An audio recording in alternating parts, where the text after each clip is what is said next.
Chicago's skyline glittered under the autumn evening, its glass towers reflecting the last streaks of a fiery sunset. The city pulsed with energy, but inside the sleek modern art gallery on Michigan Avenue, the atmosphere was quieter, more intimate.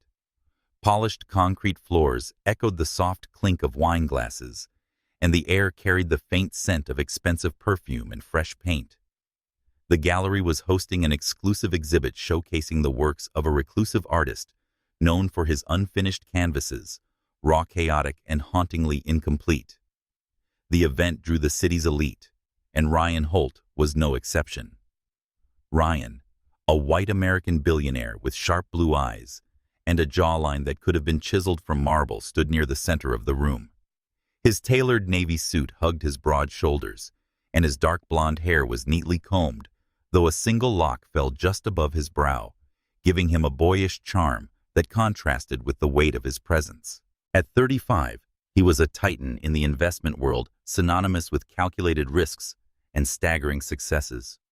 But beneath the polished exterior, Ryan carried a shadow, a deep-seated mistrust from a childhood marred by betrayal.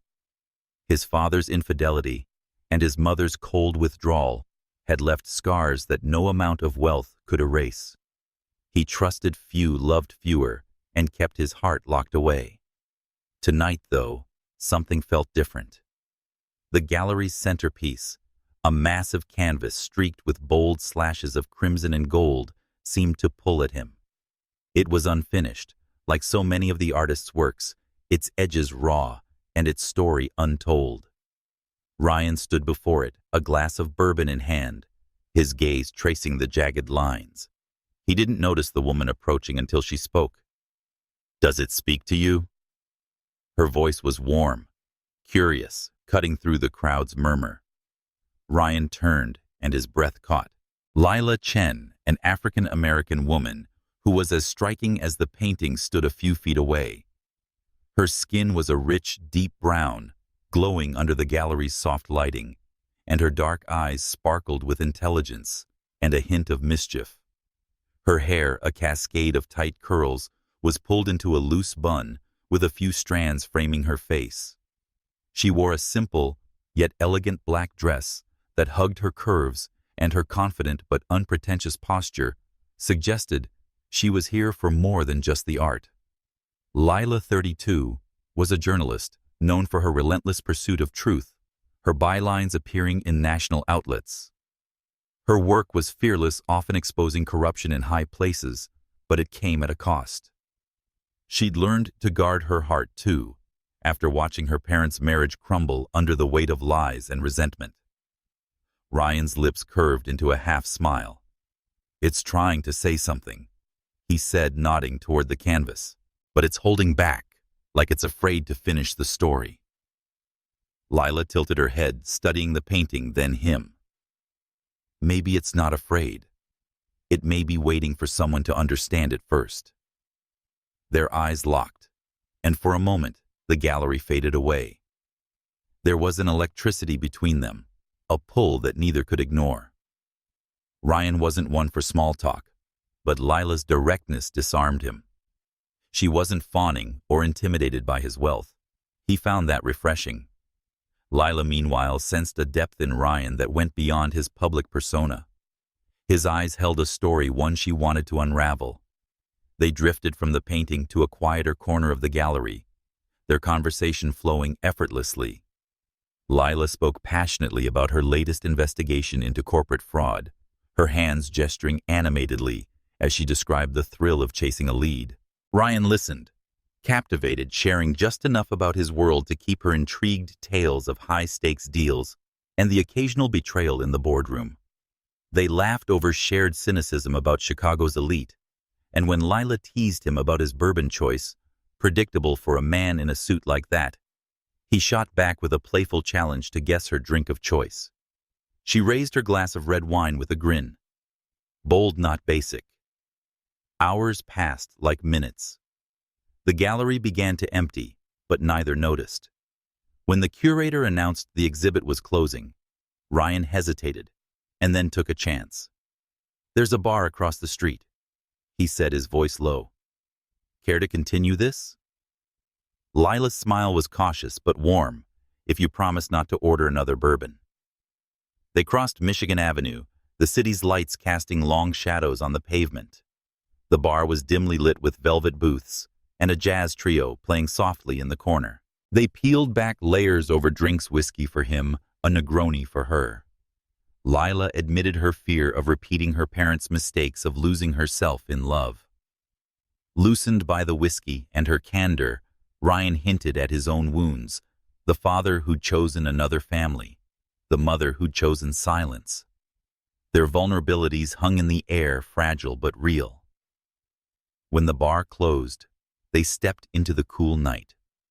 Chicago's wind whipped around them, and Ryan offered his jacket. Lila accepted, her fingers brushing his as she took it. The touch lingered, and before either could overthink it, they were kissing, urgent, hungry, as if they'd been waiting for this moment all their lives. Her lips were soft, his hands firm on her waist, and the world narrowed to just them. They ended up at Ryan's penthouse, a sprawling space overlooking Lake Michigan. Floor-to-ceiling windows framed the city's skyline, but neither paid it much attention. Their night was a blur of whispered confessions, tangled sheets, and a connection that felt both exhilarating and dangerous. Lila fell asleep in his arms, her curls spilling across his chest, while Ryan lay awake staring at the ceiling, wondering how someone could feel so right, yet so fleeting. The morning light brought reality crashing in. Lila woke first, slipping out of bed quietly. She stood by the window, dressed only in one of Ryan's shirts, her silhouette framed against the dawn. She knew she should leave. Her life didn't allow for attachments like this, but part of her wanted to stay. Ryan stirred, his voice rough with sleep. "You're up early. Deadlines," she said, forcing a smile. "You know how it is." He sat up, the sheet falling to his waist.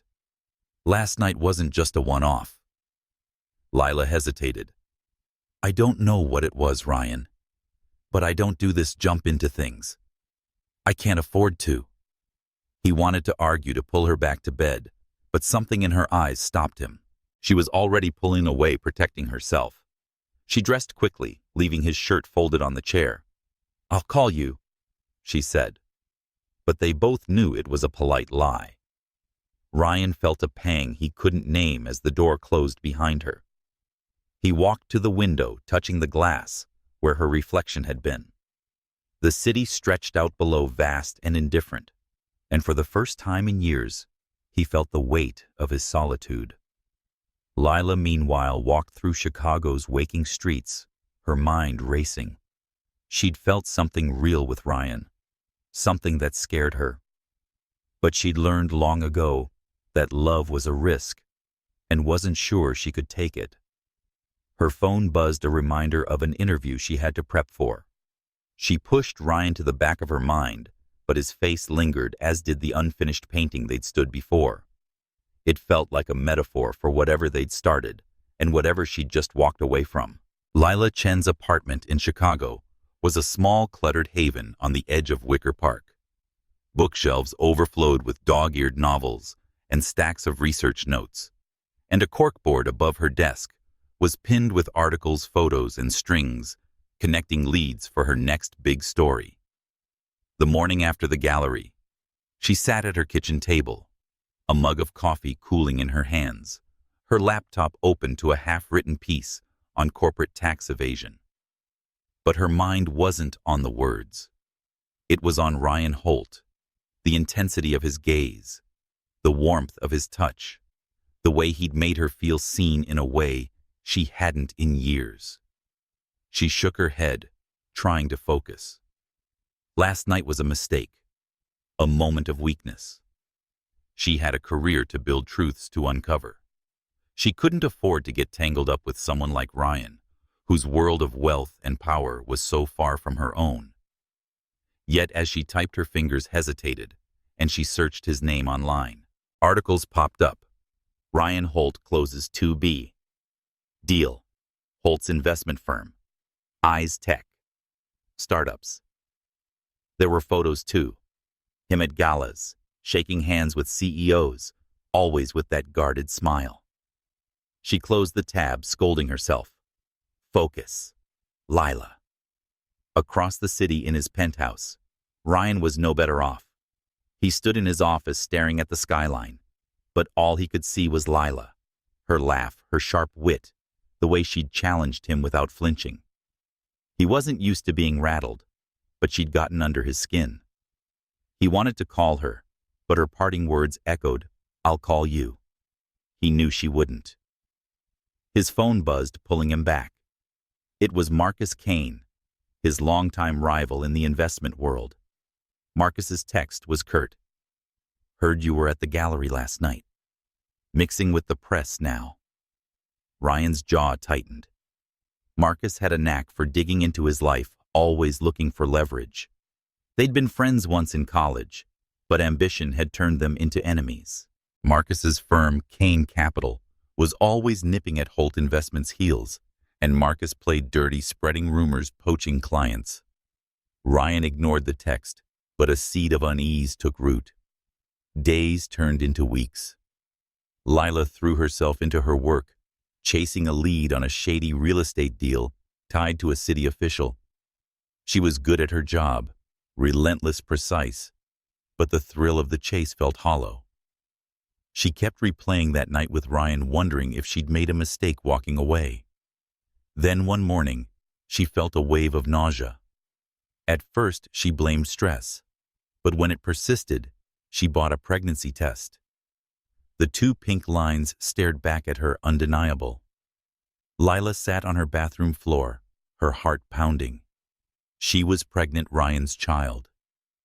Panic clawed at her, but so did a fierce protectiveness.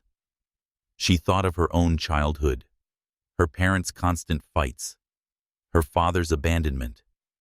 She wouldn't let her child grow up like that. But Ryan, she barely knew him. Could she trust him? Would he even want this? Meanwhile, Marcus Kane was making moves. He'd caught wind of Ryan's night with Lila through a mutual contact at the gallery. Marcus knew Lila's reputation as a journalist, her knack for exposing secrets. He saw an opportunity. He leaked a story to a gossip blog, suggesting Lila was digging into Holt Investments, implying she'd used her night with Ryan to get insider information. The story spread like wildfire, reaching Ryan's desk by noon. Ryan read the article, his stomach twisting. Lila Chen, investigative journalist, spotted cozying up to billionaire Ryan Holt. Sources say she's after more than just a story. The words hit him like a punch. He'd let his guard down, with her shared things he rarely told anyone. Had she played him? His old wounds, his father's betrayal. His mother's silence flared, and he felt like a fool. He tried calling Lila, but her phone went to voicemail. He didn't leave a message. Lila saw the article too, and her blood boiled. She hadn't told anyone about that night, not even her closest friends. Someone had been watching them, twisting their moment into something ugly. She wanted to confront Ryan, to demand answers, but the pregnancy test weighed heavily in her mind. She couldn't face him, not now. She needed space-time to think. Seattle, she decided. Her editor had been pushing her to take a freelance gig there, covering tech startups. It was a fresh start, far from Chicago's whispers and Ryan's shadow. She packed light, leaving most of her things in storage. The move was quick, almost impulsive, but it felt right. Seattle's gray skies and quiet streets starkly contrast with Chicago's chaos. She rented a small apartment, set up a nursery corner, and freelanced. But every night as she lay awake, she thought of Ryan. She hadn't told him about the baby. Part of her wanted to, but the article and his silence after it made her doubt he'd believe her. How could she trust him with something this big if he thought she'd used him? Back in Chicago, Ryan buried himself in work deals, meetings, late nights at the office. But the gallery painting haunted him. He'd bought it and hung it in his penthouse, its unfinished edges a constant reminder of Lila. He didn't believe the gossip, not fully, but doubt gnawed at him. Had she seen him as a story, a means to an end? He hired a private investigator to investigate the leak, but the trail led nowhere. Marcus's name came up, but there was no proof. Months passed. Lila's belly grew, and so did her resolve. She'd raise this child alone if she had to. She'd be enough. But in quiet moments, she wondered what might have been if she'd stayed and fought for whatever had sparked between her and Ryan. In Chicago, Ryan stood before the painting, a glass of bourbon in hand, the same question echoing in his mind. Neither knew the other was thinking of them, or that fate would soon bring them back together, forcing them to face the truths they'd run from. Seattle's rain was a constant companion, tapping against the windows of Lila Chen's modest apartment in Capitol Hill. The space was small but warm, filled with the clutter of a life built from scratch. A second-hand couch, a dining table doubling as a desk, and a corner where toys and picture books spilled across a colorful rug. Lila sat at the table, her laptop glowing with a half-finished article on Seattle's tech boom. Her fingers hovered over the keyboard, but her eyes drifted to the two small figures playing nearby, Ava and Ethan, her 5-year-old twins. Their bright and unburdened laughter was the anchor that kept her grounded. Being a single mother hadn't been part of Lila's plan, but she'd embraced it with a ferocity she hadn't known she possessed. Ava, with her quick wit and endless questions, reminded Lila of herself, always probing, always curious. Ethan, quieter, but fiercely protective of his sister, had a knack for fixing puzzles, toys, and even the creaky drawer in the kitchen. Raising them alone, while freelancing as a journalist, was a balancing act that left little room for anything else. Lila's days were a blur of deadlines, school pickups, and bedtime stories, but she wouldn't trade them for anything. Her children were her world, even if their existence was a secret she'd kept from their father. Lila's thoughts often wandered to Ryan Holt, especially in the quiet hours after the twins were asleep. She'd never told him about the pregnancy, a decision that weighed heavier with each passing year. The gossip article that had driven her from Chicago still stung. Its accusation that she'd used Ryan for a story had cut deep, and his silence afterward had confirmed her fears. Trust was fragile, and hers had been shattered too many times to risk it again. Her parents' marriage, a battlefield of lies and abandonment, loomed in her memory. She wouldn't let her children grow up in a fractured family, caught between parents who couldn't trust each other. So she'd built a life here, far from Chicago's whispers and Ryan's world of wealth. Still, the past wasn't so easily buried. Lila kept a small box, tucked away, like a guilty secret, under her bed. Inside were mementos of that night in Chicago, a gallery ticket stub, a cocktail napkin from the bar, a photo of the unfinished painting that first drew her and Ryan together. She rarely opened the box, but it was like opening a wound when she did. She'd loved him briefly but fiercely, and part of her still did. But love wasn't enough, not when trust was hard to come by.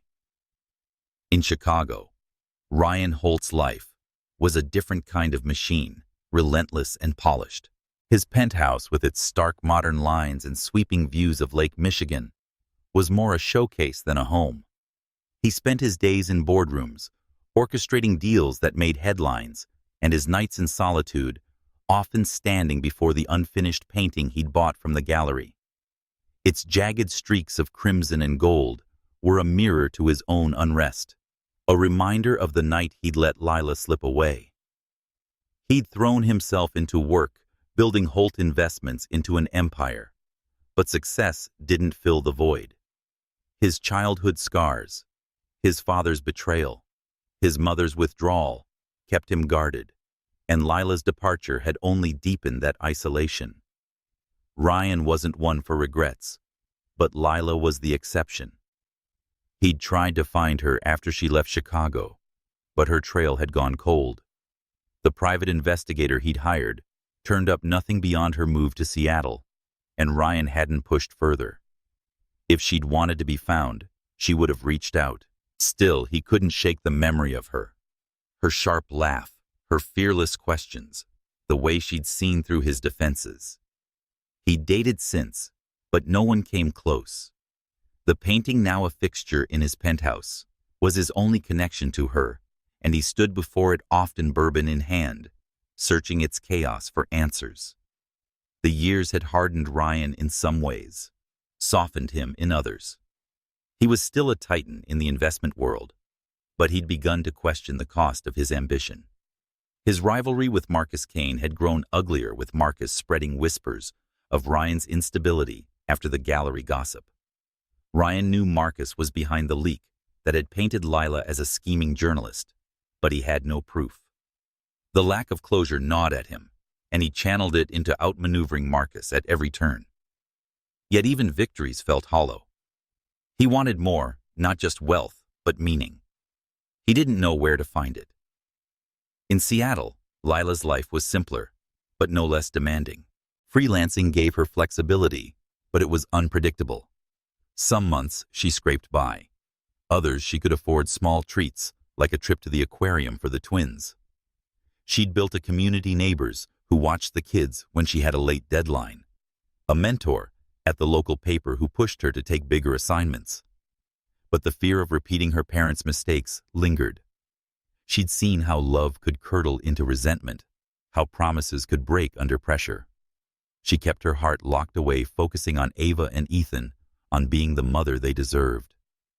One evening, after a long day of interviews, Lila sat with the twins at the kitchen table, helping them with a puzzle.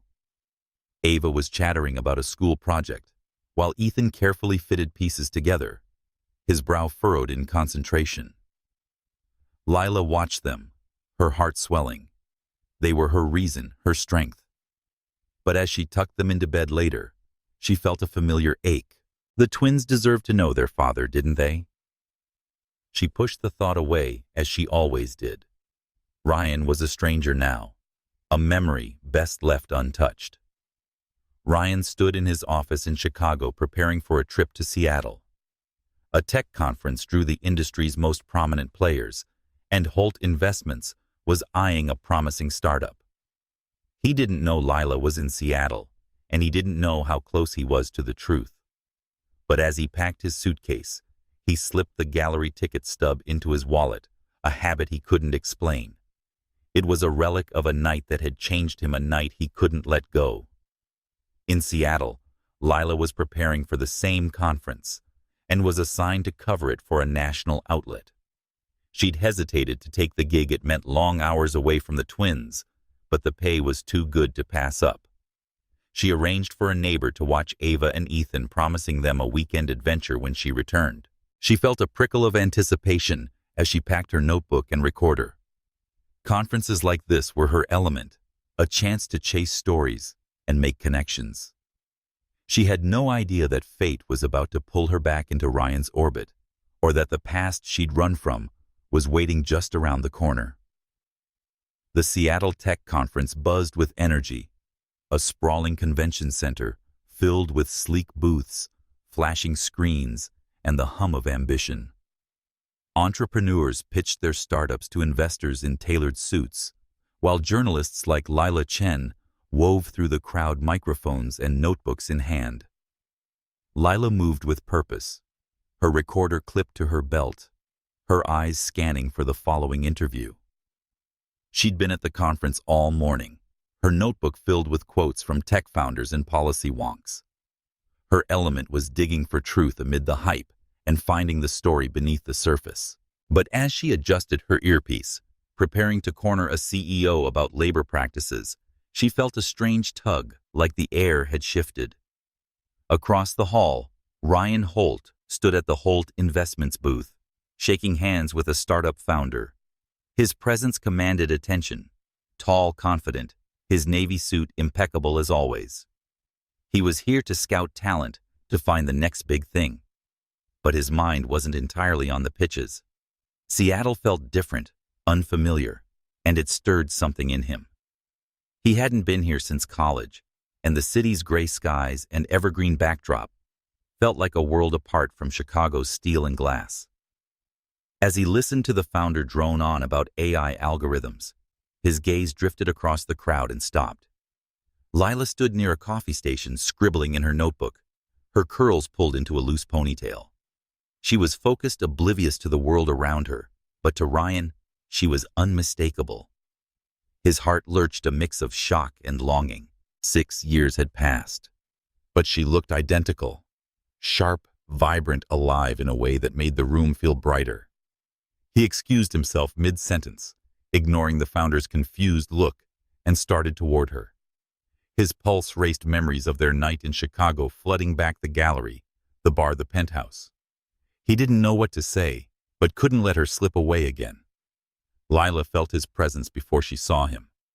A prickle at the back of her neck made her look up, and there he was, striding toward her. Ryan. Her pen froze mid-word, her breath catching. He was just as she remembered, broad-shouldered, intense, his blue eyes locked on her like she was the only person in the room. For a moment, the conference faded, and it was just them standing before that unfinished painting 6 years ago. But reality snapped back. She had a job to do, a life to protect. She couldn't afford to get lost in him again. Lila, Ryan said, his voice low but steady. It's been a while. She straightened, forcing a professional smile. Ryan, didn't expect to see you here. He studied her, searching for a crack in her composure. You left Chicago in a hurry. Her jaw tightened. I had my reasons. The air between them was thick with unspoken questions. Ryan wanted to ask why she'd disappeared and hadn't called, but her guarded expression stopped him. Lila, meanwhile, felt her heart pound. She hadn't prepared for this or rehearsed what she'd say if she ever saw him again. The twins, Ava and Ethan, flashed in her mind. He didn't know, and this wasn't the place to tell him. She glanced at her watch, a deliberate move. I've got an interview in 10. Good to see you, though. She turned to go, but Ryan stepped closer, his voice softer. Can we talk? Later. Lila hesitated, her instinct to run warring with a pull she couldn't deny. Maybe she said, then slipped into the crowd before he could press further. Lila threw herself into her work the rest of the day, interviewing founders and dodging Ryan's gaze across the hall. But she couldn't shake him. Every time she caught a glimpse of him laughing with a colleague, nodding at a pitch, her resolve wavered. He was here, real, not just a memory in a box under her bed. By the time the conference wrapped up for the day, she was exhausted, her mind tangled between duty and desire. Ryan, too, was restless. He'd spent the day distracted, his thoughts on Lila. He didn't believe in fate, but running into her here felt like more than chance. He lingered in the convention center's lobby, hoping to catch her before she left. When he saw her heading for the exit, her bag slung over her shoulder, he moved quickly. Lila, wait. She stopped, turning slowly. Ryan, just coffee, he said, raising his hands. 15 minutes, please. She sighed, glancing at the darkening sky outside. The twins were with a sitter, and she had a little time. Against her better judgment, she nodded. They found a quiet cafe across the street, its warm lights contrasting with the chilly Seattle evening. Over steaming mugs, the conversation started, cautiously small talk about the conference, their careers. But it didn't stay small. Why'd you leave? Ryan asked finally, his voice gentle but direct. That night, Lila. It meant something. Then you were gone. Lila stared into her coffee, her fingers tight around the mug. You saw the article. The one who said I was using you. I didn't believe it, he said, leaning forward. Not then, not now. She met his eyes, searching for the lie, but found none. It wasn't just the article, Ryan. I didn't trust us. Myself. I couldn't stay. He nodded, absorbing her words. I should have called you. I wanted to, but... He trailed off, his own fears of betrayal surfacing. I thought maybe you'd played me." Lila's laugh was bitter. "That's what I was afraid of, that you'd think I was just another story."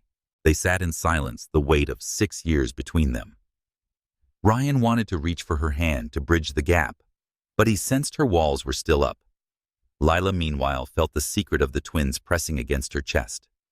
She couldn't tell him not yet, not here. But as they parted ways, promising to keep in touch, she felt a shift. The past wasn't done with them. The next day, at a smaller art exhibit tied to the conference, Ryan arrived early, hoping to see Lila again. Instead, he saw 2 children, a boy and a girl, no older than 5, chasing each other near a sculpture. They were laughing and carefree, and something about them stopped him cold. The girl's eyes and the boy's jawline were familiar, hauntingly so. His heart thudded as he watched them, a suspicion forming that he couldn't yet name. Lila appeared moments later, calling out, "Ava! Ethan, slow down!" She froze when she saw Ryan, her face paling. The children ran to her, clinging to her legs, and Ryan's world tilted. He didn't know how he knew, but he did. Those children, they were his. "Lila," he said, his voice barely a whisper. "Are they?" She looked at him, her eyes filled with fear and defiance. "Yes," she said finally. "They're yours." The words hit like a tidal wave, and as the exhibit buzzed around them, Ryan felt his life change instantly. He didn't know what came next, anger, joy, or something else entirely. But he knew one thing: he wasn't letting go this time. The Seattle art exhibit hummed with soft chatter and the clink of glasses. But the world had narrowed to a single moment for Ryan Holt and Lila Chen. The convention center's atrium, filled with sleek sculptures and abstract paintings, faded into the background as Ryan stared at the 2 children clinging to Lila's legs. Ava and Ethan, their names still fresh in his mind, laughed and tugged at their mother, oblivious to the seismic shift above them. Ryan's heart pounded, his breath shallow, as Lila's words echoed, "They're yours." He looked from the twins to Lila, searching her face for answers. Her expression was a storm of emotions: defiance, fear, and something softer, almost pleading. The children's features were unmistakable now that he saw them up close. Ava's sharp, curious eyes, Ethan's determined jaw. They were pieces of him, pieces he hadn't known existed until this moment. The realization was exhilarating and crushing, a flood of joy tangled with betrayal. "Lila," he said, his voice low, barely steady. "How could you not tell me?" Lila tightened her grip on the twins' hands, her posture protective. "Not here, Ryan, not now." He stepped closer, his eyes never leaving hers. "When then? 6 years, Lila.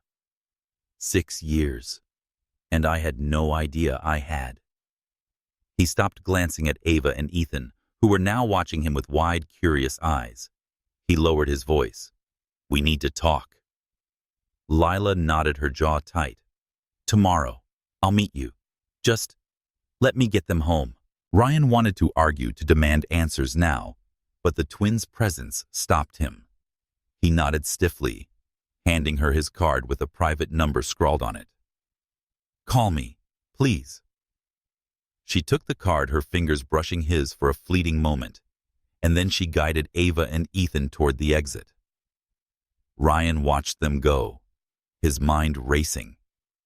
He was a father. The word felt foreign, heavy with responsibility and possibility. He'd spent years building an empire, mastering control, but this was uncharted territory. As the crowd moved around him, he felt anchorless, the weight of the unknown pressing against his chest. Lila, meanwhile, walked through Seattle's damp streets, the twins chattering about the exhibit's shiny sculptures. She answered them mechanically, her mind elsewhere. Telling Ryan had been inevitable, but she hadn't been ready, not like this. Not in a crowded room with no time to prepare. She'd kept the twins a secret to protect them, to shield them from a world of wealth and betrayal she didn't trust. But seeing Ryan's face, the raw shock and hunger in his eyes, she wondered if she'd been wrong. Not about protecting her children. She'd never regret that, but about assuming he wouldn't care. After tucking Ava and Ethan into bed at home, Lila sat on her couch, Ryan's card in her hand. She traced the numbers with her thumb, debating. She could disappear again, take the twins and start over somewhere new. But the thought exhausted her. She was tired of running, tired of carrying the secret alone. She dialed his number, her heart pounding. Lila. Ryan answered on the first ring, his voice tight with anticipation. "Tomorrow," she said. "There's a cafe on Pike Street near the market at 10 a.m. "I'll be there," he said, and she hung up before she could change her mind. The next morning, the cafe was a cozy refuge from Seattle's drizzle, its walls lined with local art, and the air thick with roasted coffee. Lila arrived early, choosing a corner table where she could see the door. She wore a simple sweater and jeans, her curls loose, her notebook tucked into her bag out of habit. When Ryan walked in, he seemed to shift the room's gravity. He was in a charcoal suit, his expression unreadable, but his eyes softened when they found her. He sat across from her, folding his hands on the table. "Start from the beginning," he said, his voice calm but firm. Lila took a breath, steadying herself. "I found out I was pregnant a few weeks after I left Chicago. I was scared, Ryan. That article calling me a schemer, saying I used you, it made me think you'd never trust me. And I couldn't risk my kids growing up in a mess like I did. My parents' marriage was a war zone. I wouldn't let that happen to them." Ryan's jaw clenched, but he didn't interrupt. "So you decided for me," he said finally, his tone more hurt than angry. "You didn't give me a chance to be their father. I didn't know if you'd want to be." She shot back, her voice sharp. "You didn't call Ryan. After the article, you went silent. What was I supposed to think?" He leaned back, running a hand through his hair. "I thought you'd used me. I didn't want to believe it, but I didn't know you well enough to be sure. And I was wrong. I know that now." The admission hung between them, raw and heavy. Lila sipped her coffee, buying time. "I saw them, Ava and Ethan, and I knew. They're mine. I want to be in their lives, Lila. I need to be." She studied him, searching for the catch. "What does that mean, Ryan? You live in Chicago. You're a billionaire with a company to run. I won't uproot my kids' lives for someone who might not stick around." He said, "I'm not my father," his voice low but fierce. "He walked out on me, Lila. I won't do that to them. I don't know how to be a dad, but I'll learn. For them. For you." The words hit her harder than she expected. She wanted to believe him, but trust was a steep climb. "This isn't just about you and me," she said. "It's about them. They're happy, Ryan. They're safe. I won't let anything jeopardize that." "I'm not asking you to," he said. "Just let me know them. Let me try." They talked for hours, circling the same questions, how to move forward and balance their worlds. Ryan was earnest, almost desperate, but Lila remained cautious. She agreed to let him meet the twins formally, under her terms, in a neutral setting. As they parted, Ryan felt a flicker of hope, while Lila felt the weight of a door she'd kept closed for years, slowly creaking open. Over the next few weeks, Ryan became a tentative presence in the twins' lives. He visited Seattle on weekends, meeting them at parks or museums, always with Lila nearby.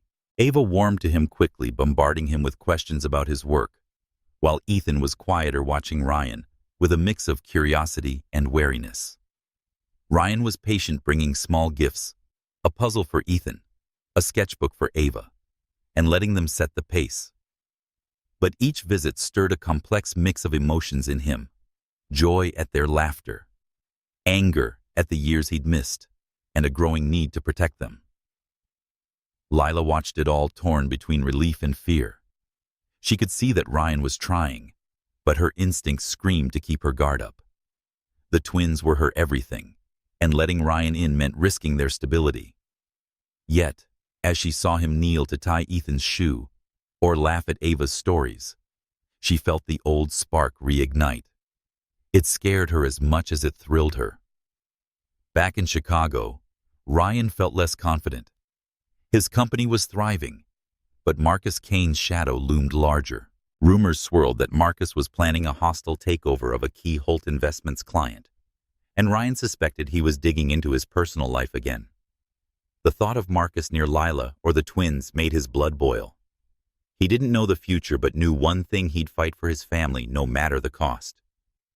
The Seattle autumn was crisp, the leaves turning gold and red, as Lila Chen navigated her new reality. Once a sanctuary for just her and the twins, her apartment now felt different, with Ryan Holt's presence lingering in the margins. He'd been true to his word, showing up for Ava and Ethan with a consistency that surprised her. Saturdays at the park, Sundays at the Science Museum, he was there learning their quirks, earning their trust. But for Lila, every step forward with Ryan was shadowed by doubt. Trust was fragile, and hers had been broken too many times to give it freely. Ryan, too, was grappling with his own demons. The revelation of the twins had upended his world, filling it with a purpose he hadn't known he needed. But it also stirred old wounds: his father's abandonment, his mother's cold distance. He was determined to be different, the father Ava and Ethan deserved, but he couldn't shake the fear that he'd fail them. And then there was Lila. Every glance, every cautious smile reminded him of what they'd had and what they'd lost. He wanted her back, not just as the mother of his children, but as the woman who'd seen through him that night in Chicago. But trust, he knew, went both ways. The tension came to a head one rainy afternoon at a Seattle playground. Ryan had taken the twins to give Lila a few hours to work on an article. Ava was climbing a slide, shouting for Ryan to watch, while Ethan sat on a bench, piecing together a toy car. Lila arrived to pick them up, her umbrella dripping as she approached. Ryan's heart lifted at the sight of her, but her expression was guarded. "Thanks for watching them," she said, her tone polite but distant. Anytime Ryan replied, crouching to help Ethan with a stubborn wheel. "They're incredible, Lila. You've done a fantastic job." She nodded, but her eyes flicked away. "We need to talk. Alone." They arranged for a neighbor to watch the twins and walked to a nearby diner, its neon sign buzzing in the gray light. Inside, the air smelled of fries and coffee, and they slid into a booth by the window. Lila didn't waste time. She said, "I saw an article this morning," pulling out her phone. A blog post saying, "I'm cozying up to you for a scoop on Holt Investments." Sound familiar? Ryan's stomach dropped. It was the Chicago gossip all over again, the same venom that had driven Lila away 6 years ago. "Lila, I had nothing to do with that." "I know," she said, her voice tight. "But it's Marcus Kane. He's doing this to get to you, and I'm caught in the crossfire." Again. Ryan's fists clenched under the table. Marcus. Of course. His rival had been too quiet lately, and this was his move, sowing doubt, twisting the knife. "I'll handle it," Ryan said. "He won't touch you or the kids." Lila's eyes flashed. "That's not the point, Ryan. This is my life, my career. I've worked too hard to be painted as some gold digger or opportunist. And now with the twins," she trailed off, her voice cracking, "I can't lose what I've built." "You won't," Ryan said, leaning forward. "I'll protect you. All of you." She shook her head, frustration spilling over. "You can't just swoop in and fix everything, Ryan.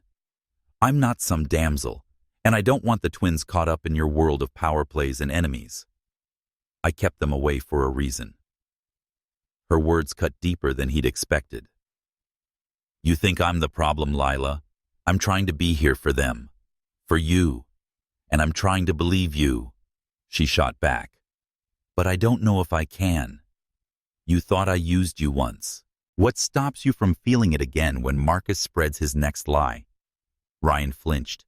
The truth in her words stung. He'd doubted her before, let his own fears cloud his judgment. "I was wrong then," he said quietly. "I won't make that mistake again."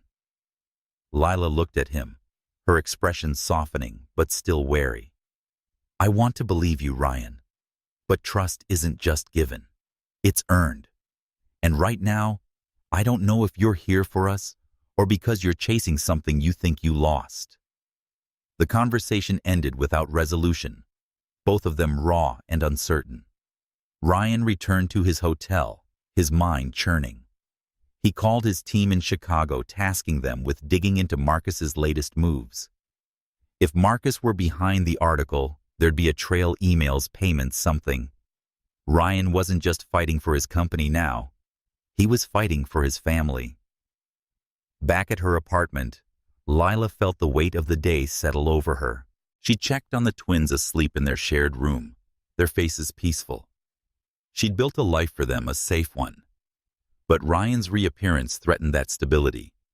Not because he was an evil man. She didn't believe that. But because his world was chaotic, full of enemies like Marcus, who'd use her and the twins as pawns. She wanted to trust Ryan and let him in. But the fear of losing her independence and control held her back. Over the next few days, the tension simmered. Ryan continued visiting the twins, but his conversations with Lila were clipped and careful. He could feel her pulling away, and it frustrated him. He wanted to prove himself, but Marcus's shadow loomed larger. Another article surfaced hinting that Lila was leveraging her connection to Ryan to boost her career. It was vague, carefully worded, but the implication was clear. Lila's editor-in-chief, system editor. Please continue writing parts 5 and 6, ensuring each part is approximately 3,400 words long, and maintain the limitations on mentioning age and skin color. The Seattle rain had softened to a drizzle, casting a silver sheen over the city. As Lila Chen sat at her kitchen table, her laptop open to a draft article. The twins Ava and Ethan were sprawled on the living room floor, building a wobbly tower of blocks, their laughter a bright counterpoint to the storm brewing in Lila's mind. The latest gossip piece, a vicious jab implying she was exploiting her connection to Ryan Holt for career gain, had hit harder than she'd expected. Her editor had called concerned about the optics, and though he trusted her integrity, the whispers were starting to affect her assignments. Lila's career, her lifeline, her proof of independence was under threat, and she knew who was behind it. Marcus Kane. Across the country in Chicago, Ryan Holt paced his penthouse office, the city's skyline a blur through the floor-to-ceiling windows. His team had been digging into Marcus's activities for weeks, and the pieces finally came together. Emails, bank transfers, a burner account linked to a gossip blog. Marcus had been sloppy, leaving a trail that Ryan's investigators had followed to its source. Marcus Kane, his old college friend turned bitter rival, had orchestrated the smear campaign against Lila 6 years ago, and now. The motive was clear: destabilize Ryan by targeting the people he cared about. And now the stakes were higher than ever with the twins in the picture. Ryan's jaw tightened as he read the latest report from his team. Marcus wasn't just spreading lies, he was escalating. A source had tipped off Ryan's team that Marcus was planning to pressure Lila, directly threatening to tank her career unless she publicly admitted to fabricating stories about Holt investments. The thought of Marcus anywhere near Lila or the twins made Ryan's blood boil. He'd spent years outmaneuvering Marcus in boardrooms, but this was personal. He couldn't stay silent anymore. Lila, meanwhile, was wrestling with her own decisions. She'd agreed to let Ryan spend time with Ava and Ethan, and he'd been consistent, showing up for weekend outings, bringing small gifts, learning their quirks. Ava had taken to him, her chatter filling the silences, while Ethan remained cautious, watching Ryan with quiet intensity. Lila saw Ryan's effort, and it stirred something in her, a flicker of the connection they'd had 6 years ago. But trust was still a hurdle. Every time she let her guard down, a new rumor surfaced, and she couldn't shake the fear that Ryan's world of wealth and power would swallow her independence. That afternoon, Lila's phone buzzed with a message from an unknown number. "Meet me at the Waterfront Cafe, 3 p.m. We need to talk about your future." No signature, but the tone reeked of Marcus Kane. Lila's stomach twisted. She'd never met Marcus, but his name had haunted her since Chicago, a shadow behind every attack on her reputation. She considered ignoring it, but curiosity and a spark of defiance won out. If Marcus were coming for her, she'd face him head-on. The Waterfront Cafe was a sleek, glass-walled space overlooking Puget Sound, its tables filled with tech workers and tourists. Lila arrived early, choosing a seat by the window where she could see the entrance. When Marcus walked in, she knew him instantly.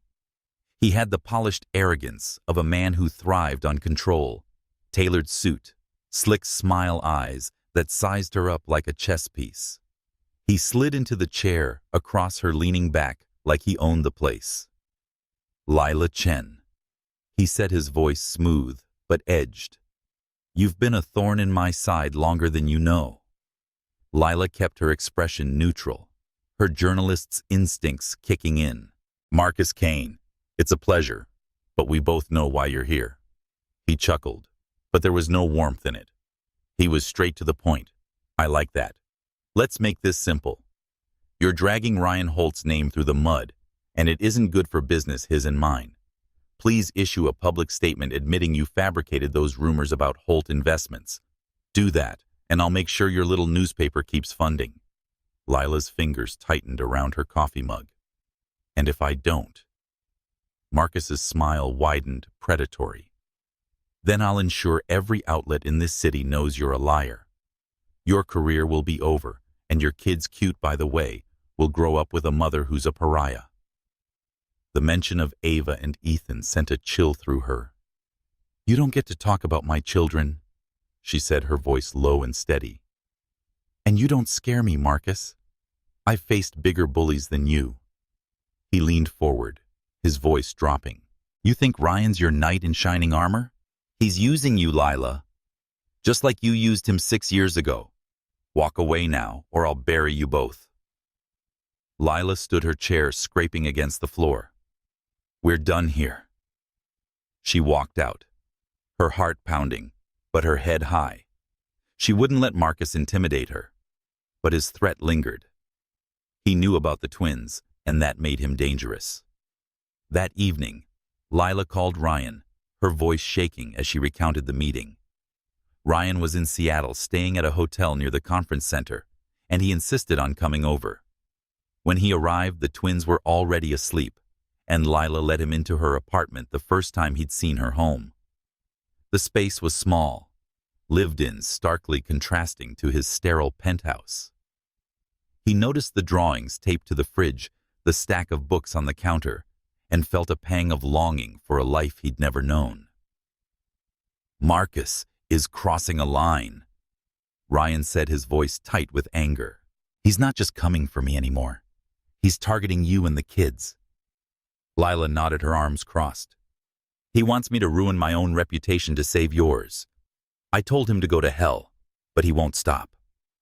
Ryan paced, his mind racing. "I've got proof he's behind the leaks, bank records, emails. I can expose him, but it'll be messy. He'll fight back, and he fights dirty." Lila's eyes narrowed. "What are you suggesting? Should we stay quiet to protect your precious company?" "No," Ryan said, stopping to face her. "I'm saying we fight him together. I won't let him hurt you or the twins. But I need you to trust me. Lila, just a little." She looked at him, the weight of his words settling over her. Trust was the one thing she'd guarded fiercely, but Marcus's threat had shifted something. She couldn't fight this alone, and Ryan's determination, his willingness to stand up for her and the twins, was starting to chip away at her walls. "All right," she said finally. "But if we do this, it's on my terms. I'm not some pawn in your game with Marcus."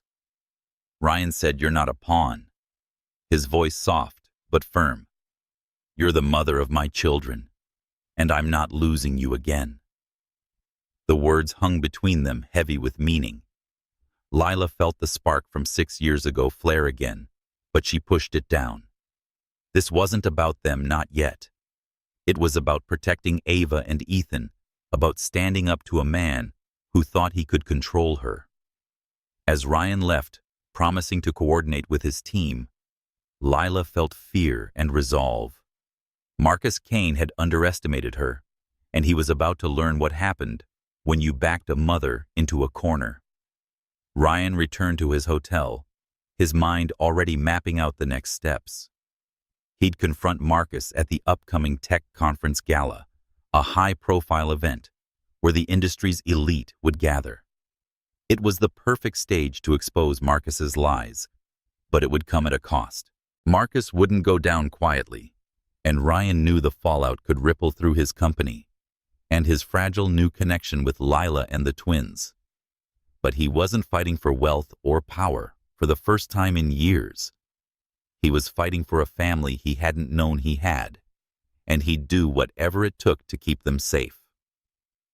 The Seattle Tech Conference Gala was a glittering affair held in a waterfront ballroom, with chandeliers casting golden light over tables draped in white linen. The city's elite mingled with tech moguls and investors, their laughter and clinking glasses starkly contrasting the tension in Ryan Holt's chest. He stood near the bar, a glass of bourbon untouched in his hand, his eyes scanning the room for Marcus Kane. Tonight was the night Ryan had the evidence to expose Marcus's smear campaign, and he was ready to end this. But beneath his resolve, a more profound fear gnawed at him, the fear that he'd fail as a father, just as his own had.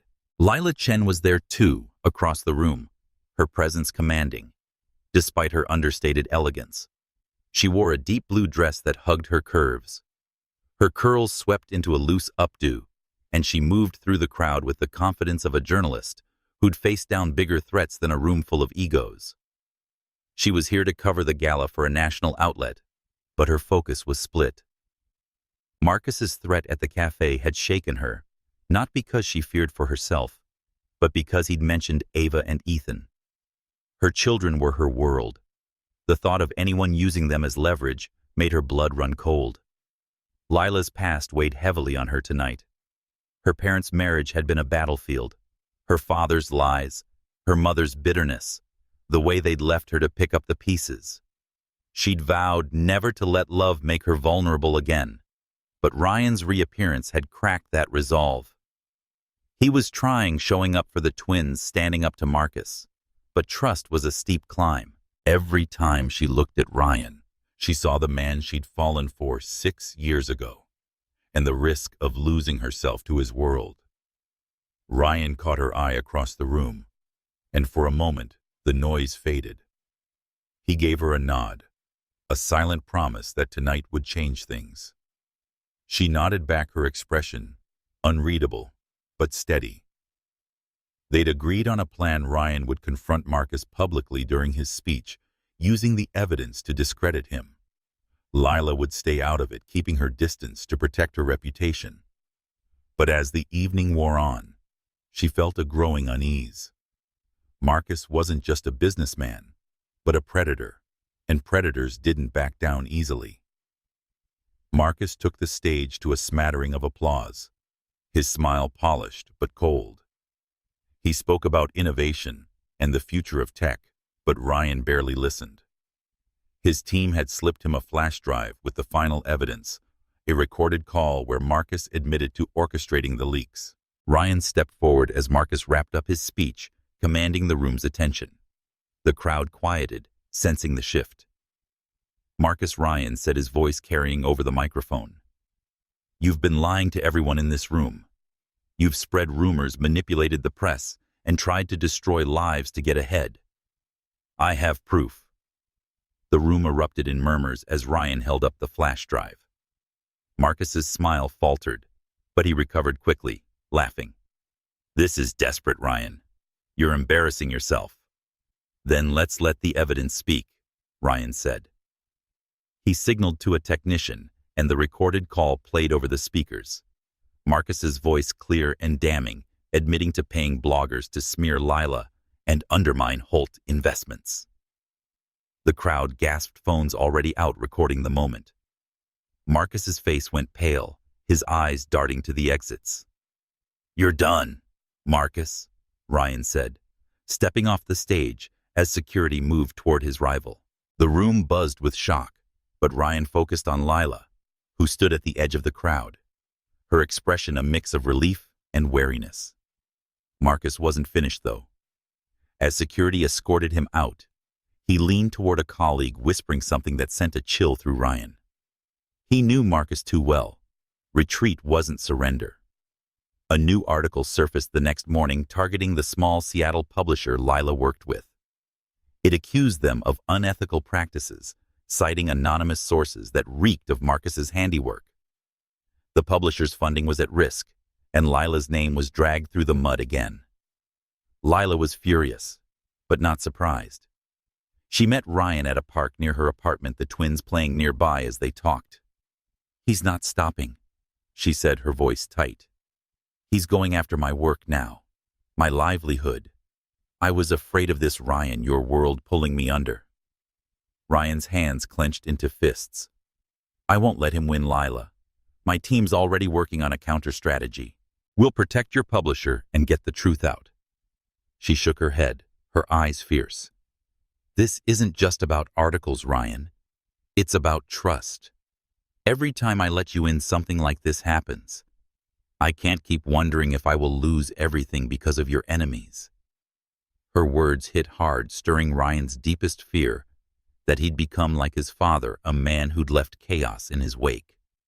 I'm not him, Lila, he said, his voice raw. I'm not walking away, but I can't do this alone. I need you to believe in me, even just a little. Lila looked at him, her heart torn. She saw the man who'd knelt to tie Ethan's shoe, listened to Ava's endless stories, and risked his reputation to take down Marcus. But she also saw her own past, her parents' fights, her mother's tears, the way love had broken them. I'm trying, she said finally. But I'm scared, Ryan. Afraid of losing myself, of losing them. He reached for her hand, and she didn't pull away this time. We'll figure it out, he said. Together, as they watched the twins play, the weight of their scars lingered, but so did a fragile hope. Marcus was down, but not out, and the fight was far from over. But for the first time, Lila and Ryan were facing it side by side, their shared past and uncertain future binding them closer than either had expected. The Seattle Tech Conference Gala had left a seismic ripple through the industry. Ryan Holt's public takedown of Marcus Kane, with damning evidence of his rival's smear campaign, had made headlines, and Marcus's reputation was in tatters. Social media buzzed with clips of the recorded call, and industry insiders whispered about Kane Capital's plummeting credibility. But Ryan knew Marcus too well to believe it was over. A man like that didn't slink away quietly. He'd strike back harder and dirtier. And Ryan wasn't wrong. Lila Chen felt the fallout in her own world. The small Seattle publisher she freelanced for Northwest Beacon was reeling from Marcus's latest attack. A vicious article seeded by Marcus's anonymous sources accused the outlet of fabricating stories and cozying up to corporate interests, namely Holt Investments. The accusations were baseless, but they'd spooked the publisher's funders, threatening to cut off the grants that kept the operation afloat. Lila's byline, once a badge of pride, was now a lightning rod for scrutiny. She sat at her apartment's kitchen table, her laptop open to an email from her editor, who was scrambling to salvage the situation. Ava and Ethan played nearby, their laughter contrasting with Lila's chest of knots. She'd spent years building her career, clawing her way up from local papers to national outlets, all while raising the twins alone. Her independence was her armor, forged through childhood, watching her parents' marriage implode. But Marcus's attacks felt personal, as if he knew exactly how to hit her where it hurt. And then there was Ryan. He'd stood up to Marcus, risking his reputation to protect her. But his world of wealth and power was precisely what she feared would destabilize her life. Yet as she watched Ava stack blocks into a wobbly castle, Lila couldn't deny the shift in her heart. Ryan was trying not just for the twins, but for her. And that scared her as much as Marcus's threats. Ryan was in Seattle, holed up in a hotel suite that doubled as a war room. His team lawyers, PR experts, and investigators worked around the clock piecing together a defense for Lila's publisher and a counterattack against Marcus. The evidence from the gala was airtight, but Marcus was already spinning a new narrative, painting himself as a victim of Ryan's vendetta. Ryan's phone buzzed with updates. Marcus had hired a crisis PR firm, and whispers of a countersuit were circulating. But Ryan's focus wasn't just on business. He was fighting for Lila, Ava, Ethan, and the family he'd only discovered. The thought of losing them to Marcus's schemes or Lila's distrust was unbearable. He met Lila at a quiet park near her apartment, the twins playing on a nearby slide under the watchful eye of a neighbor.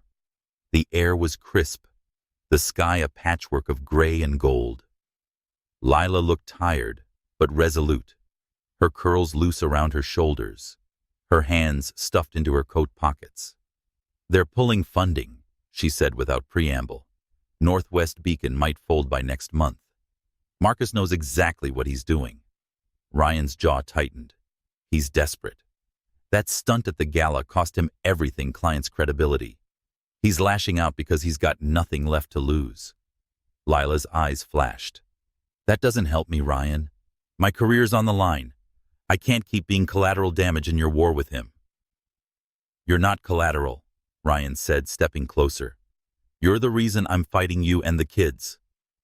"I've got a plan, Lila. My team's working with your publisher to secure new funding, private investors, and clean money. And we're going public with more evidence against Marcus. He won't touch you again." She studied him, searching for a crack in his certainty. "And what's the cost? Your company takes a hit.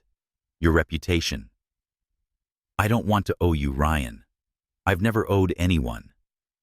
He said, "You don't owe me," his voice, low but firm. "This isn't about power or control. It's about doing what's right. For you. For them." He nodded toward Ava and Ethan, who were now chasing each other through a pile of leaves. Lila's throat tightened. She wanted to believe him, but trust was a leap she'd never taken lightly. "If we do this," she said, "it's together. No secrets, no unilateral moves. I'm not just the twins' mom, Ryan. I'm a journalist. I fight my own battles." He nodded, a spark of admiration in his eyes. "Deal. Partners." The plan came together swiftly. Ryan's team coordinated with Northwest Beacon's editor, securing a bridge loan from a group of ethical investors to keep the publisher afloat. Meanwhile, Lila dug into her contacts, chasing leads on Marcus's financial dealings. She uncovered a paper trail linking him to a shady offshore account, a discovery that bolstered Ryan's case. They worked late into the night, trading emails and calls, their shared goal forging a fragile alliance. The decisive moment came at a press conference organized by Holt Investments. The venue was a sleek downtown hotel, its conference room packed with reporters, industry insiders, and curious onlookers.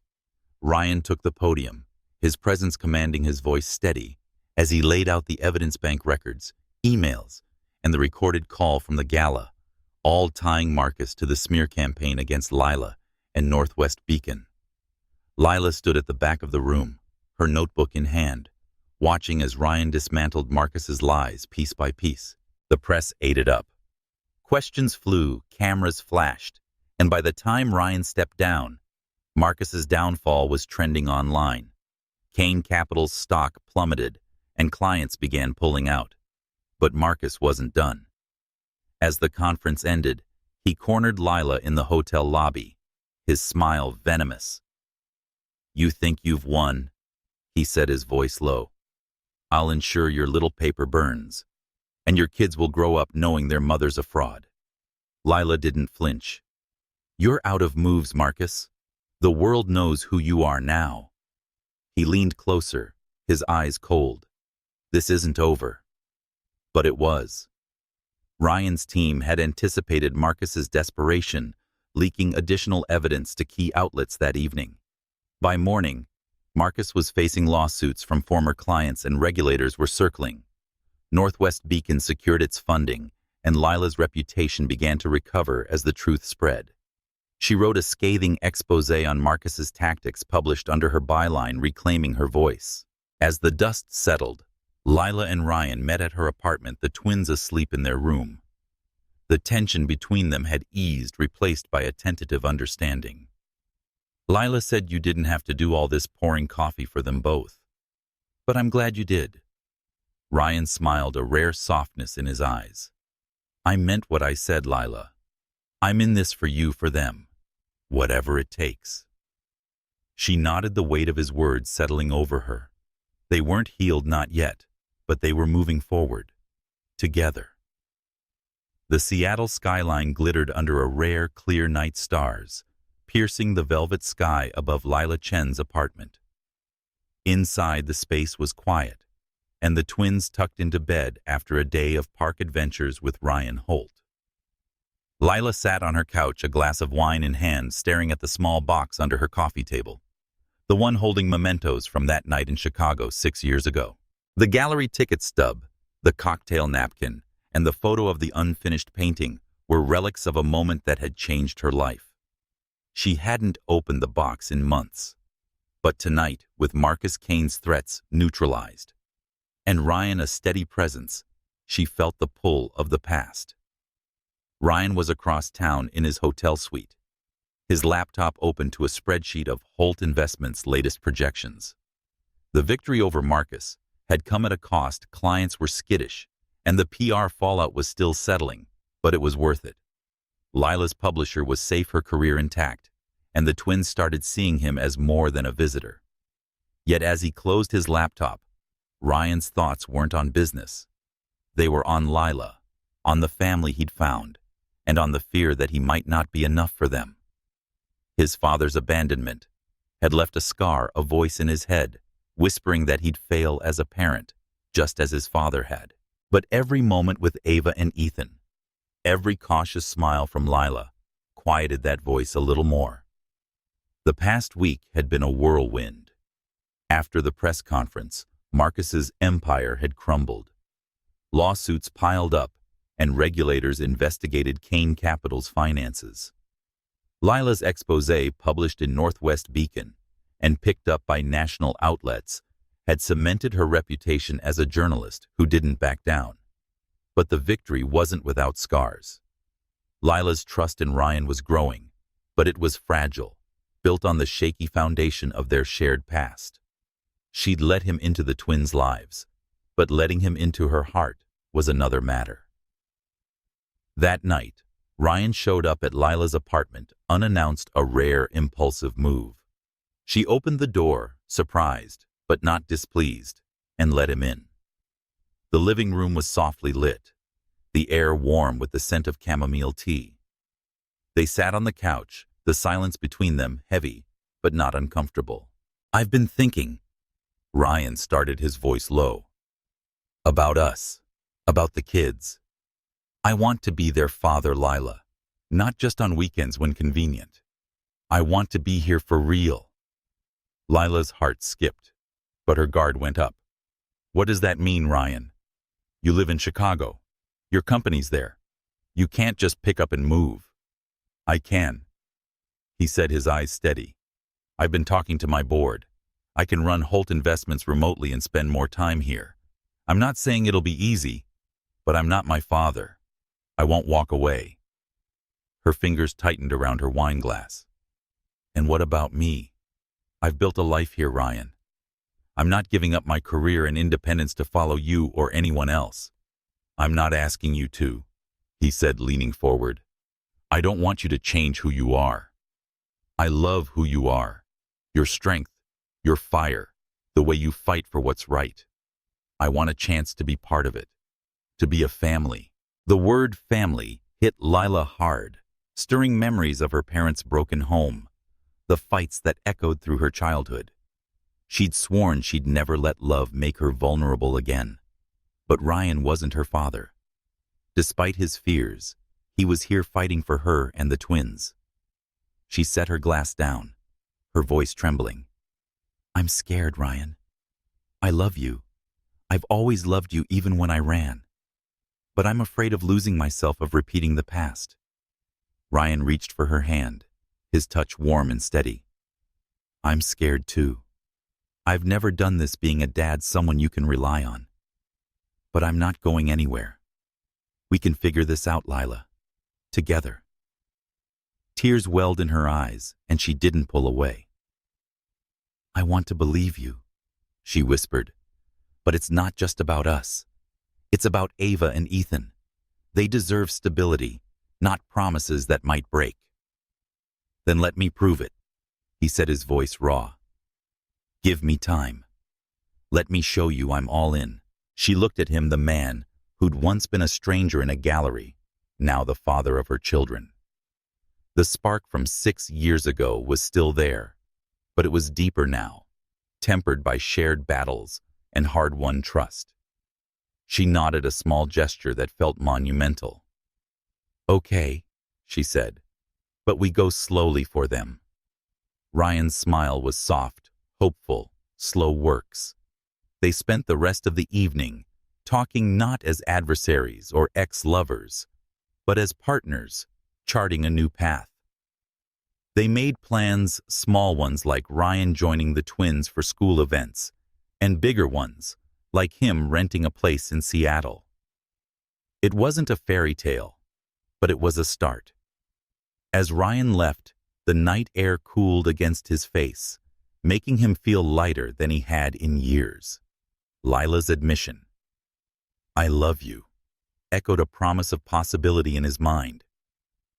Back at her apartment, Lila opened the box under the table, pulling out the photo of the unfinished painting. She smiled, tracing its edges. The past wasn't gone. But maybe it could be a foundation, not a cage. For the first time, she believed they might make it. Seattle's autumn had turned sharp, the air carrying a bite mirrored the tension gripping Lila Chen's life. Once a sanctuary of routine and warmth, her apartment felt like a fortress under siege. The twins, Ava and Ethan, were asleep in their shared room, their soft breathing a reminder of what Lila was fighting for. Marcus Kane's downfall at the tech conference had been a victory, but Lila knew men like him didn't vanish quietly. His threats against her career, her children lingered like a storm cloud, and she braced for the inevitable backlash. Ryan Holt, meanwhile, was in a rented Seattle apartment, a temporary base, as he transitioned to spending more time in the city. His Chicago penthouse was on the market, a symbolic step toward proving to Lila and himself that he was committed to being a father to Ava and Ethan. The press conference exposing Marcus had cost Holt Investments some client trust, but Ryan didn't care. Protecting Lila and the twins was worth any price. Yet his old fears, rooted in his father's abandonment and his mother's cold withdrawal, whispered that he might still fail them. He pushed the doubts aside, focusing on the present, keeping his family safe. Lila and Ryan had grown closer since their agreement to move forward together. Late-night talks over coffee and shared moments watching the twins play built a fragile bridge of trust. But Lila's guard remained up, her childhood memories of her parents' fractured marriage, a constant warning. She loved Ryan. She'd admitted it, but love wasn't enough without stability. And Marcus Kane was a threat to that stability. The attack came without warning. Lila was walking home from a late interview, cutting through a quiet street near Capitol Hill. The twins were with a trusted neighbor, and the city felt deceptively calm under its streetlights. She didn't notice the car idling at the corner until it was too late. Two men, faces obscured by hoods, stepped out, moving purposefully. One grabbed her arm, his grip bruising, while the other blocked her path, a knife glinting in his hand. Marcus says, "You need to learn your place." The first man hissed, his voice low. "Back off, or your kids pay next." Lila's heart pounded, but her journalist's instincts kicked in. She memorized details, their builds, the car's license plate, the knife's serrated edge. "You tell Marcus he's done," she said, her voice steady despite the fear. "He's not touching my family." The second man laughed, stepping closer. But before he could act, a shout cut through the night. Ryan, who'd been meeting Lila to walk her home, sprinted toward them, his presence a sudden storm. He didn't hesitate, tackling the man with the knife, his fists flying. The second man lunged, but Lila was ready, swinging her bag at his head, buying time. Ryan wrestled the knife away, pinning the first man to the ground as the second fled. Sirens wailed in the distance. Someone had called the police. "Lila, you okay?" Ryan gasped, his breath ragged as he held the man down. She nodded, her hands shaking, but her resolve ironclad. "I'm fine. The kids, they threatened the kids." Ryan's face darkened, a fury she'd never seen before. "They won't get near them. I swear it." The police arrived, cuffing the man and taking statements. Lila's details, the license plate, the men's descriptions gave them a lead. Ryan's knuckles were bloodied, but he waved off medical attention, his focus on Lila. They went to her apartment, checking on Ava and Ethan, who slept peacefully, unaware of the danger.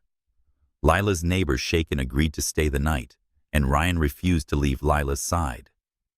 Lila sat on the couch in the quiet of her living room, a blanket around her shoulders. Ryan paced, his anger barely contained. "This was Marcus," he said. "He's desperate, lashing out because he's lost everything." Lila nodded, her voice quiet but firm. "He mentioned the kids, Ryan.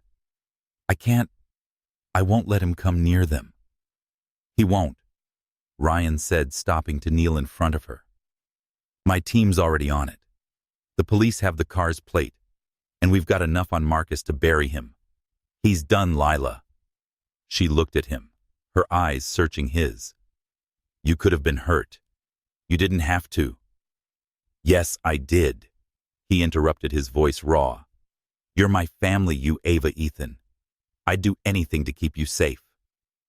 The words broke something in Lila. For years, she'd carried the weight of her parents' failures, building walls to protect herself and the twins. But Ryan's actions, his willingness to fight for them, cut through those walls. She reached for his hand, her fingers trembling. "I was so scared," she admitted. "Not just for me, but for them, for us." Ryan squeezed her hand, his eyes fierce but soft. "You don't have to be scared alone anymore. I'm here, Lila. I'm not going anywhere."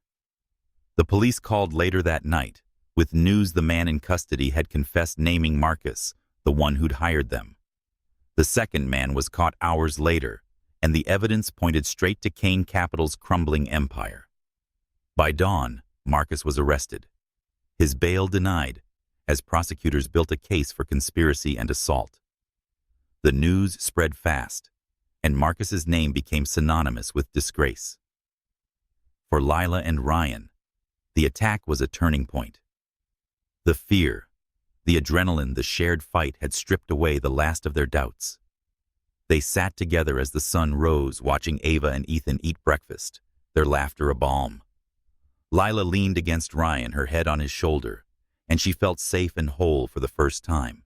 The days that followed were a blur of police interviews and media frenzy, but Lila's expose on Marcus's crimes, published in Northwest Beacon, sealed his fate. Her career, once teetering, was stronger than ever, and Ryan's commitment to Seattle solidified as he leased a permanent apartment. The attack had been a brutal reminder of what they stood to lose, But it also showed them what they could gain, a family built not on promises, but on action. A year had passed since the night that changed everything, and Chicago's skyline sparkled under a crisp autumn evening.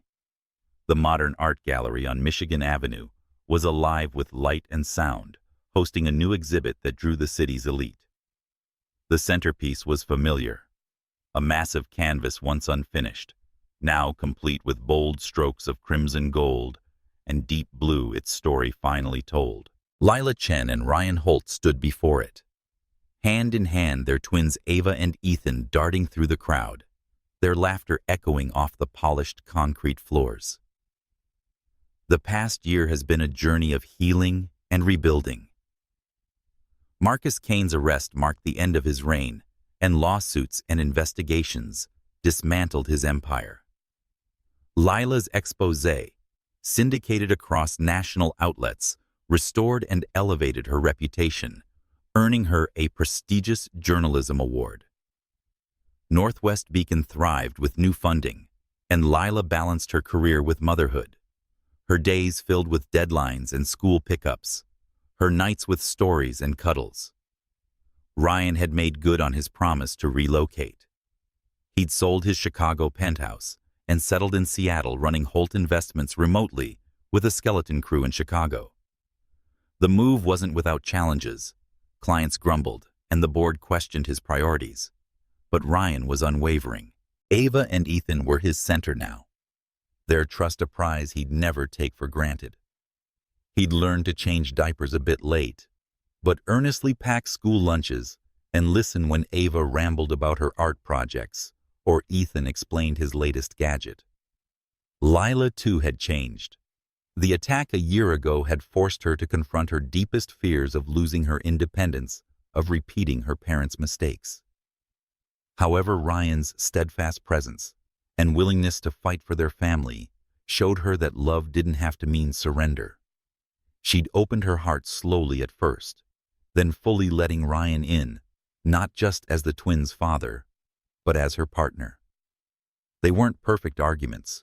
Flared old wounds surfaced, but they faced them together, learning to navigate the messiness of love.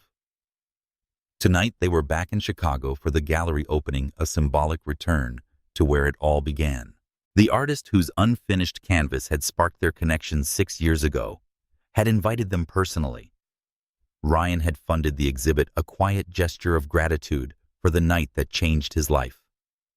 As they stood before the completed painting, Lila squeezed his hand, her eyes tracing the vibrant lines. "It's beautiful," she said, her voice soft. "It's like it was waiting for us to finish our story first." Ryan smiled, pulling her closer. "We're still writing it, aren't we?"